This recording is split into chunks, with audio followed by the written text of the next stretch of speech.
9 بجې انشاءالله اخیری درس شروع کو او کوشش به کوم چې یولس نیمه ختمي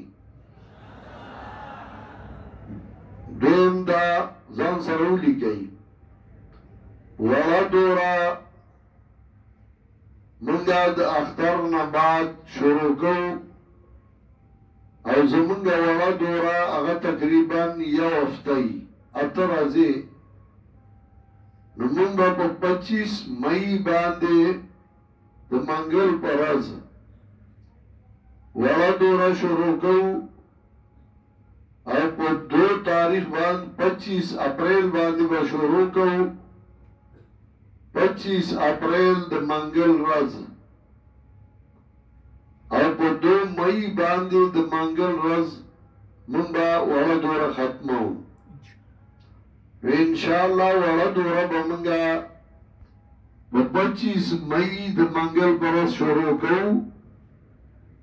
او په 2 مئی باندې به مونږ د وړه دورې اختتامي سهار نه لاس بجې دا اته ورځې به زمونږه 25 اپریل باندې به شروع کوو او 2 مئی باندې به ختمو تقریبا دا اتم ورځ باندې به بیا مونږه اختتام کوو چاہے کہ مونږه طریقہ د فهم د قرآن کریم خیو او طریقہ د تفسیر خیو عام مختصره دوري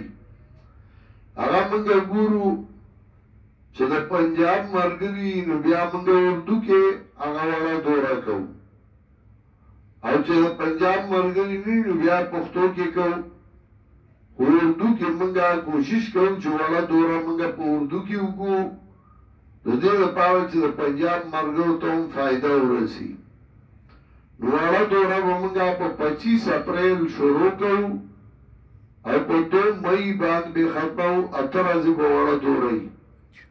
چې وړه دوره ختمه شي انشاءالله نو ورپسې په 3 مئی باندې به موږ د دوره حدیث د افتا او د مدرسې داخلي شروع کوو نو بیا چې هغه داخلي وشي نو د هغې نه بعد بیا موږ سبقونه شروع کوو نو په 18 تاریخ به انشاءالله موږ ختم کوو 9 بجې به زه سبق شروع کوم او دغه 11 به تقریبا زه به کوشش کوم چې موږ اخیری دعا وکړو بیا وړه دوره په 25 اپریل به شروع کوو په 2 مئی به ختمو اتم ورځ باندې به وړه دوره ختمیږي هغې کې صرف طریقه د فهم د قرآن کریم او تفسیر هغه موږ ښایو او هغه اردو ژبه کې چې کله پنجاب والا څوک نه نو بیا پښتو کې کوو یعنې هغه اردو کې د دې لپاره چې پنجاب والو ته هم فایده ورسي